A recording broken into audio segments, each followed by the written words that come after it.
On practice. Selected works of Mao Tse-Tung. On the relation between knowledge and practice, between knowing and doing. July 1937. There used to be a number of comrades in our party who were dogmatists and who for a long period rejected the experience of the Chinese Revolution, denying the truth that Marxism is not a dogma but a guide to action, and overawing people with words and phrases from Marxist works. Torn out of context. There were also a number of comrades who were empiricists and who for a long period restricted themselves to their own fragmentary experience and did not understand the importance of theory for revolutionary practice or see the revolution as a whole, but worked blindly though industriously. The erroneous ideas of these two types of comrades, and particularly of the dogmatists, caused enormous losses to the Chinese Revolution during 1931-34, and yet the dogmatists, cloaking themselves as Marxists, confused a great many comrades. On Practice was written in order to expose the subjectivist errors of dogmatism and empiricism in the party, and especially the error of dogmatism, from the standpoint of the Marxist theory of knowledge. It was entitled On Practice because its stress was on exposing the dogmatist kind of subjectivism, which belittles practice. The ideas contained in this essay were presented by Comrade Mao Tse-Tung in a lecture at the Anti-Japanese Military and Political College in Yunnan. Before Marx, materialism examined the problem of knowledge apart from the social nature of man and apart from his historical development, and was therefore incapable of understanding the dependence of knowledge on social practice, that is, the dependence of knowledge on production and the class struggle. Above all, Marxists regard man's activity in production as the most fundamental practical activity, the determinant of all his other activities. Man's knowledge depends mainly on his activity in material production, through which he comes gradually to understand the phenomena, the properties and the laws of nature, and the relations between himself and nature, and through his activity in production he also gradually comes to understand, in varying degrees, certain relations that exist between man and man. None of this knowledge can be acquired apart from activity in production. In a classless society, every person, as a member of society, joins in common effort with the other members, enters into definite relations of production with them, and engages in production to meet man's material needs. In all class societies, the members of the different social classes also enter, in different ways, into definite relations of production and engage in production to meet their material needs. This is the primary source from which human knowledge develops. Man's social practice is not confined to activity in production, but takes many other forms: class struggle, political life, scientific and artistic pursuits. In short, as a social being, man participates in all spheres of the practical life of society. Thus man, in varying degrees, comes to know the different relations between man and man, not only through his material life, but also through his political and cultural life. Of these other types of social practice, class struggle in particular, in all its various forms, exerts a profound influence on the development of man's knowledge. In class society, everyone lives as a member of a particular class, and every kind of thinking, without exception, is stamped with the brand of a class. Marxists hold that in human society activity in production develops step by step from a lower to a higher level, and that consequently man's knowledge, whether of nature or of society, also develops step by step from a lower to a higher level, that is, from the shallower to the deeper. From the one-sided to the many-sided. For a very long period in history, men were necessarily confined to a one-sided understanding of the history of society because, for one thing, the bias of the exploiting classes always distorted history and, for another, the small scale of production limited man's outlook. It was not until the modern proletariat emerged along with immense forces of production that man was able to acquire a comprehensive, historical understanding of the development of society and turn this knowledge into a science, the science of Marxism. Marxists hold that man's social practice alone is the criterion of the truth of his knowledge of the external world. What actually happens is that man's knowledge is verified only when he achieves the anticipated results in the process of social practice. If a man wants to succeed in his work, that is, to achieve the anticipated results, he must bring his ideas into correspondence with the laws of the objective external world. If they do not correspond, he will fail in his practice. After he fails, he draws his lessons, corrects his ideas to make them correspond to the laws of the external world, and can thus turn failure into success. This is what is meant by failure is the mother of success, and a fall into the pit, a gain in your wit. The dialectical materialist theory of knowledge places practice in the primary position, holding that human knowledge can in no way be separated from practice and repudiating all the erroneous theories which deny the importance of practice or separate knowledge from practice. Thus, Lenin said, practice is higher than knowledge, for it has not only the dignity of universality, but also of immediate actuality. The Marxist philosophy of dialectical materialism has two outstanding characteristics. One is its class nature. It openly avows that dialectical materialism is in the service of the proletariat. The other is its practicality. It emphasizes the dependence of theory on practice, emphasizes that theory is based on practice, and in turn serves practice. The truth of any knowledge or theory is determined not by subjective feelings, but by objective results in social practice. Only social practice can be the criterion of truth. The standpoint of practice is the primary and basic standpoint in the dialectical materialist theory of knowledge. But how then does human knowledge arise from practice and in turn serve practice? This will become clear if we look at the process of development of knowledge. In the process of practice, man at first sees only the phenomenal side, the separate aspects, the external relations of things. For instance, some people from outside come to Yunnan on a tour of observation. In the first day or two, they see its topography, streets and houses, they meet many people, attend banquets, evening parties and mass meetings, hear talk of various kinds and read various documents, all these being the phenomena, the separate aspects and the external relations of things. This is called the perceptual stage of cognition, namely, the stage of sense perceptions and impressions. That is, these particular things in Yan'an act on the sense organs of the members of the observation group, evoke sense perceptions and give rise in their brains to many impressions together with a rough sketch of the external relations among these impressions. This is the first stage of cognition. At this stage, man cannot as yet form concepts, which are deeper, or draw logical conclusions. As social practice continues, things that give rise to man's sense perceptions and impressions in the course of his practice are repeated many times, then a sudden change takes place in the brain in the process of cognition, and concepts are formed. Concepts are no longer the phenomena, the separate aspects and the external relations of things, they grasp the essence, the totality and the internal relations of things. Between concepts and sense perceptions there is not only a quantitative but also a qualitative difference. Proceeding further, by means of judgment and inference one is able to draw logical conclusions. The expression in Sanquayeni, knit the brows and a stratagem comes to mind, or in everyday language, let me think it over, refers to man's use of concepts in the brain to form judgments and inferences. This is the second stage of cognition. When the members of the observation group have collected various data and, what is more, have thought them over, they are able to arrive at the judgment that the Communist Party's policy of the National United Front against Japan is thorough, sincere and genuine. Having made this judgment, they can, if they too are genuine about uniting to save the nation, go a step further and draw the following conclusion: the National United Front against Japan can succeed. This stage of conception, judgment and inference is the more important stage in the entire process of knowing a thing. It is the stage of rational knowledge. The real task of knowing is, through perception, to arrive at thought, to arrive step by step at the comprehension of the internal contradictions of objective things, of their laws and of the internal relations between one process and another, that is, to arrive at logical knowledge.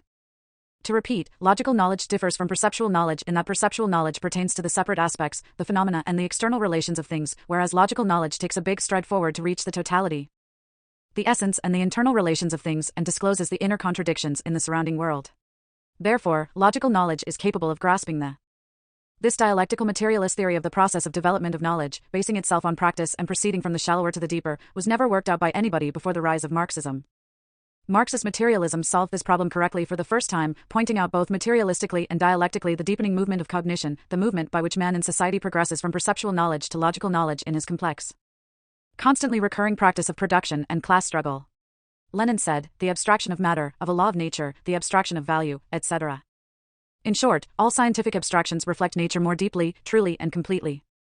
Marxism-Leninism holds that each of the two stages in the process of cognition has its own characteristics, with knowledge manifesting itself as perceptual at the lower stage and logical at the higher stage, but that both are stages in an integrated process of cognition. The perceptual and the rational are qualitatively different, but are not divorced from each other, they are unified on the basis of practice. Our practice proves that what is perceived cannot at once be comprehended, and that only what is comprehended can be more deeply perceived. Perception only solves the problem of phenomena, theory alone can solve the problem of essence. The solving of both these problems is not separable in the slightest degree from practice. Whoever wants to know a thing has no way of doing so except by coming into contact with it, that is, by living in its environment. In feudal society, it was impossible to know the laws of capitalist society in advance because capitalism had not yet emerged, the relevant practice was lacking. Marxism could be the product only of capitalist society. Marx, in the era of laissez-faire capitalism, could not concretely know certain laws peculiar to the era of imperialism beforehand, because imperialism, the last stage of capitalism, had not yet emerged and the relevant practice was lacking. Only Lenin and Stalin could undertake this task.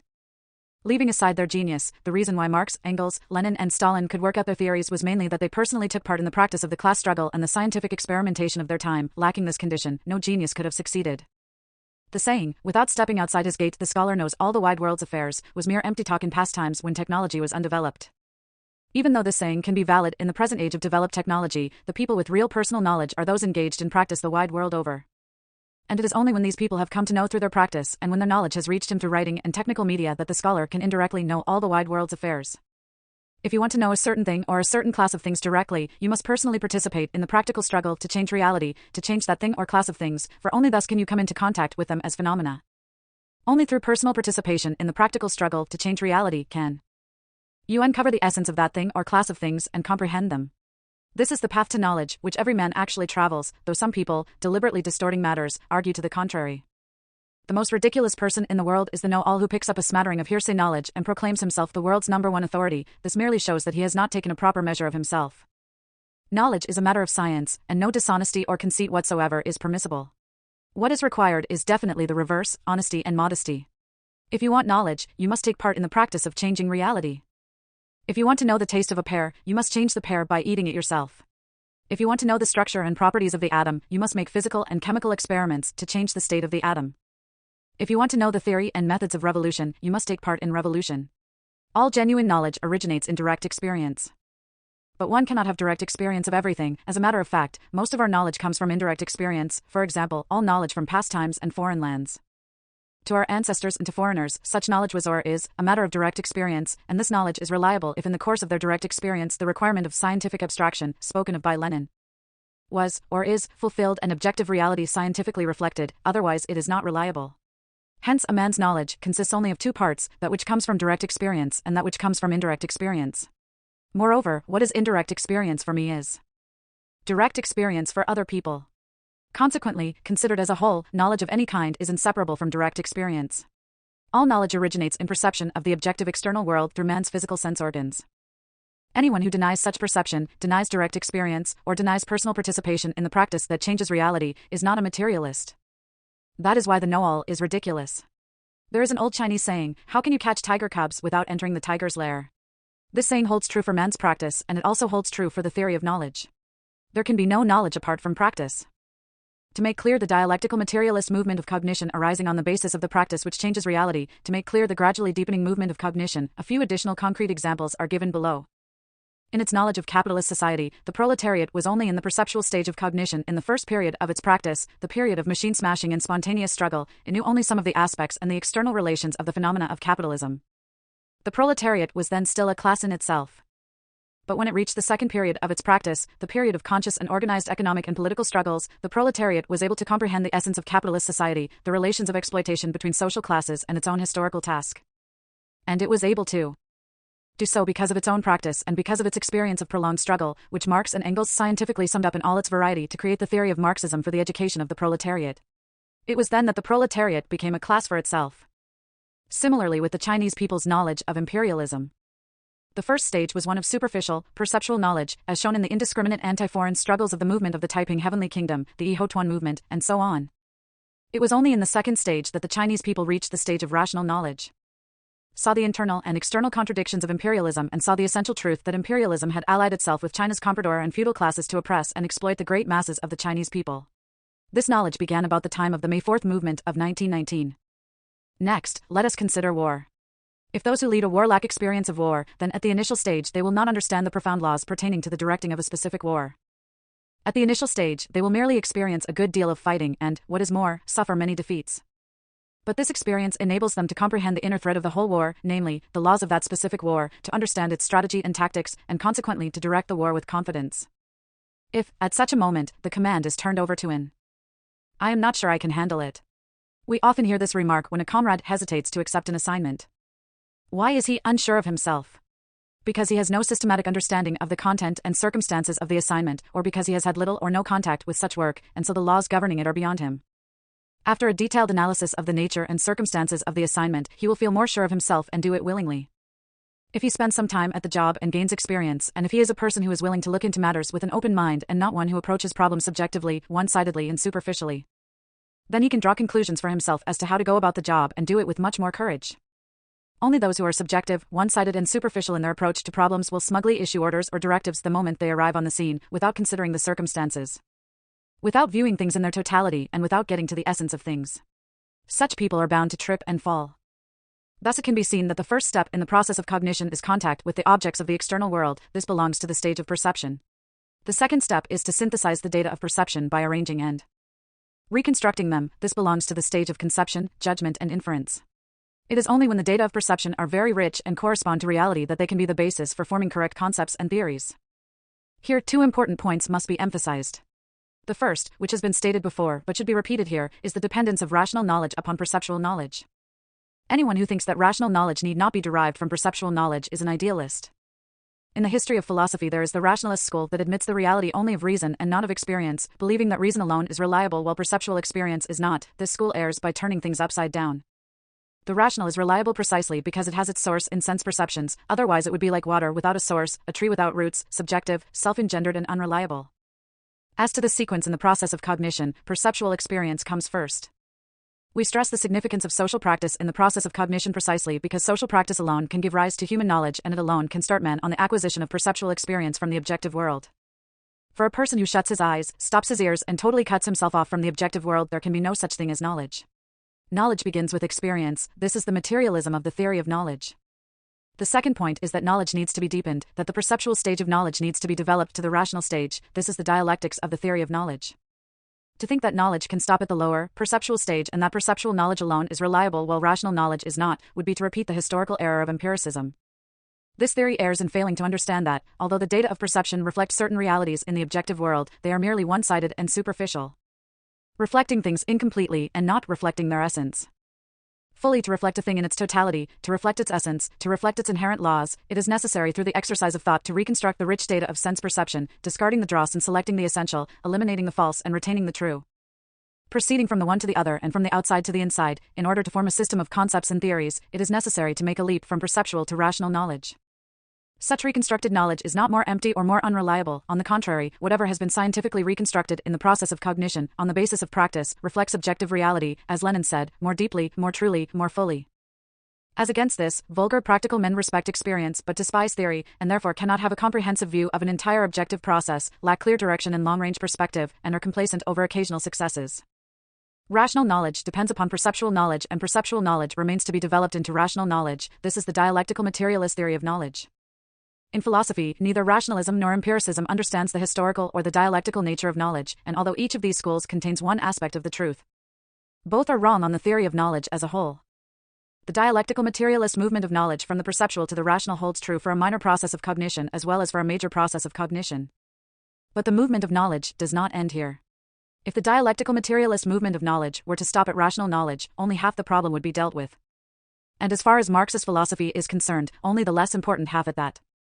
Marxist philosophy holds that the most important problem does not lie in understanding the laws of the objective world and thus being able to explain it, but in applying the knowledge of these laws actively to change the world. From the Marxist viewpoint, theory is important, and its importance is fully expressed in Lenin's statement, without revolutionary theory there can be no revolutionary movement. But Marxism emphasizes the importance of theory precisely. And only because it can guide action. If we have a correct theory but merely prate about it, pigeonhole it and do not put it into practice, then that theory, however good, is of no significance. Knowledge begins with practice, and theoretical knowledge is acquired through practice and must then return to practice. The active function of knowledge manifests itself not only in the active leap from perceptual to rational knowledge, but, and this is more important, it must manifest itself in the leap from rational knowledge to revolutionary practice. The knowledge which grasps the laws of the world must be redirected to the practice of changing the world, must be applied anew in the practice of production, in the practice of revolutionary class struggle and revolutionary national struggle, and in the practice of scientific experiment. This is the process of testing and developing theory, the continuation of the whole process of cognition. The problem of whether theory corresponds to objective reality is not, and cannot be, completely solved in the movement of knowledge from the perceptual to the rational, mentioned above. The only way to solve this problem completely is to redirect rational knowledge to social practice, apply theory to practice and see whether it can achieve the objectives one has in mind. Many theories of natural science are held to be true not only because they were so considered when natural scientists originated them, but because they have been verified in subsequent scientific practice. Similarly, Marxism-Leninism is held to be true not only because it was so considered when it was scientifically formulated by Marx, Engels, Lenin and Stalin, but because it has been verified in the subsequent practice of revolutionary class struggle and revolutionary national struggle. Dialectical materialism is universally true because it is impossible for anyone to escape from its domain in his practice. The history of human knowledge tells us that the truth of many theories is incomplete and that this incompleteness is remedied through the test of practice. Many theories are erroneous, and it is through the test of practice that their errors are corrected. That is why practice is the criterion of truth and why the standpoint of life, of practice, should be first and fundamental in the theory of knowledge. Stalin has well said, theory becomes purposeless if it is not connected with revolutionary practice, just as practice gropes in the dark if its path is not illumined by revolutionary theory. When we get to this point, is the movement of knowledge completed? Our answer is, it is, and yet it is not. When men in society throw themselves into the practice of changing a certain objective process at a certain stage of its development, they can, as a result of the reflection of the objective process in their brains and the exercise of their subjective activity, advance their knowledge from the perceptual to the rational, and create ideas, theories, plans or programs which correspond in general to the laws of that objective process. They then apply these ideas, theories, plans or programs in practice in the same objective process. And if they can realize the aims they have in mind, that is, if in that same process of practice they can translate, or on the whole translate, those previously formulated ideas, theories, plans or programs into fact, then the movement of knowledge may be considered completed with regard to this particular process. In the process of changing nature, take for example the fulfillment of an engineering plan, the verification of a scientific hypothesis, the manufacture of an implement or the reaping of a crop, or in the process of changing society, take for example the victory of a strike, victory in a war, or the fulfillment of an educational plan. All these may be considered the realization of aims one has in mind. But generally speaking, whether in the practice of changing nature or of changing society, men's original ideas, theories, plans or programs are seldom realized without any alteration. This is because people engaged in changing reality are usually subject to numerous limitations. They are limited not only by existing scientific and technological conditions but also by the development of the objective process itself and the degree to which this process has become manifest. In such a situation, ideas, theories, plans or programs are usually altered partially and sometimes even wholly because of the discovery of unforeseen circumstances in the course of practice. That is to say, it does happen that the original ideas, theories, plans or programs fail to correspond with reality either in whole or in part and are wholly or partially incorrect. In many instances, failures have to be repeated many times before errors in knowledge can be corrected in correspondence with the laws of the objective process achieved, and consequently before the subjective can be transformed into the objective, or in other words, before the anticipated results can be achieved in practice. But when that point is reached, no matter how, the movement of human knowledge regarding a certain objective process at a certain stage of its development may be considered completed. However, so far as the progression of the process is concerned, the movement of human knowledge is not completed.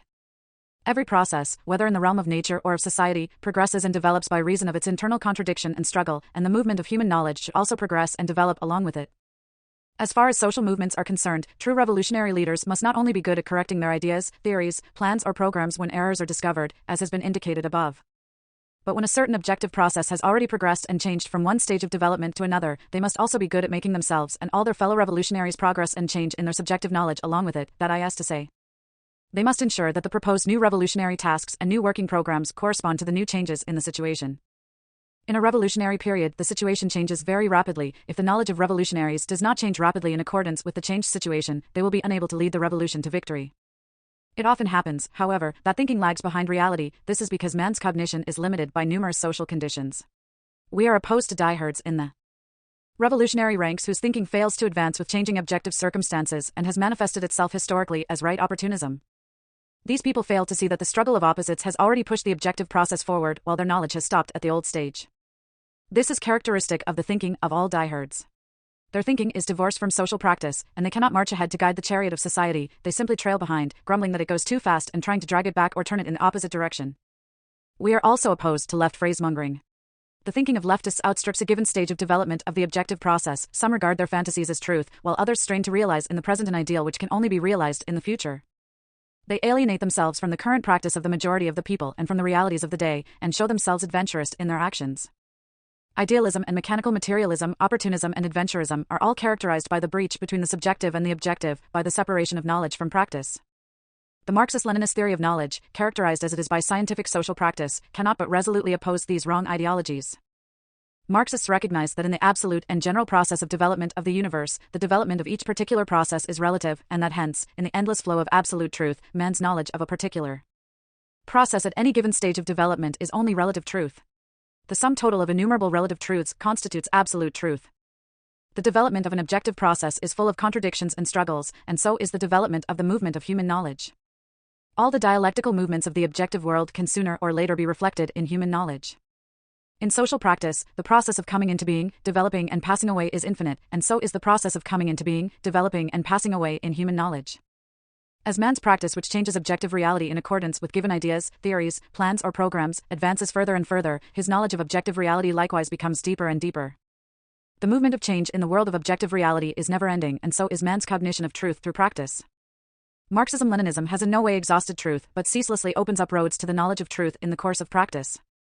Our conclusion is the concrete, historical unity of the subjective and the objective, of theory and practice, of knowing and doing, and we are opposed to all erroneous ideologies, whether left or right, which depart from concrete history. In the present epoch of the development of society, the responsibility of correctly knowing and changing the world has been placed by history upon the shoulders of the proletariat and its party.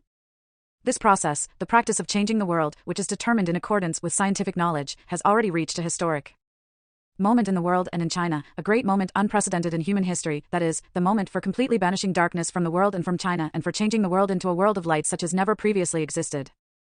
The struggle of the proletariat and the revolutionary people to change the world comprises the fulfillment of the following tasks: to change the objective world and, at the same time, their own subjective world, to change their cognitive ability and change the relations between the subjective and the objective world. Such a change has already come about in one part of the globe, in the Soviet Union. Though the people are pushing forward this process of change. The people of China and the rest of the world either are going through, or will go through, such a process. And the objective world which is to be changed also includes all the opponents of change, who, in order to be changed, must go through a stage of compulsion before they can enter the stage of voluntary, conscious change. The epoch of world communism will be reached when all mankind voluntarily and consciously changes itself and the world. Discover the truth through practice, and again through practice verify and develop the truth. Start from perceptual knowledge and actively develop it into rational knowledge, then start from rational knowledge and actively guide revolutionary practice to change both the subjective and the objective world. Practice, knowledge, again practice, and again knowledge. This form repeats itself in endless cycles, and with each cycle the content of practice and knowledge rises to a higher level. Such is the whole of the dialectical materialist theory of knowledge, and such is the dialectical materialist theory of the unity of knowing and doing. Notes. 1. V. I. Lenin, Conspectus of Hegel's The Science of Logic. Collected Works, Russ.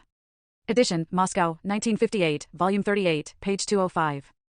2. See Karl Marx, Theses on Feuerbach. Karl Marx and Friedrich Engels, Selected Works, in 2 volumes, Eng edition, FLPH, Moscow, 1958, Volume 2, page 403, and V. I. Lenin, Materialism and Empirio-Criticism, Ring. Edition, FLPH, Moscow, 1952, pp 136-4. 3. Sanquiyeni is a famous Chinese historical nova by Lo Quanchun. 4. V. I. Lenin, Conspectus of Hegel's The Science of Logic, Collected Works, Russ. Edition, Moscow, 1958, Volume 38, page 161. 5. In order to understand, it is necessary empirically to begin understanding, study, to rise from empiricism to the universal. 6. V. I. Lenin, What is to be Done, Collected Works, Eng edition, FLPH, Moscow, 1961, Volume 5, page 369. 7. V. I. Lenin, Materialism and Empirio-Criticism, Eng edition, FLPH, Moscow, page 141. 9. C. V. I. Lenin, Materialism and Empirio-Criticism, Eng edition, FLPH, Moscow, pp 129-36. Transcription by the Maoist Documentation Project. HTML revised 2004 by Marxists.org. Selected works of Mao Tse-Tung.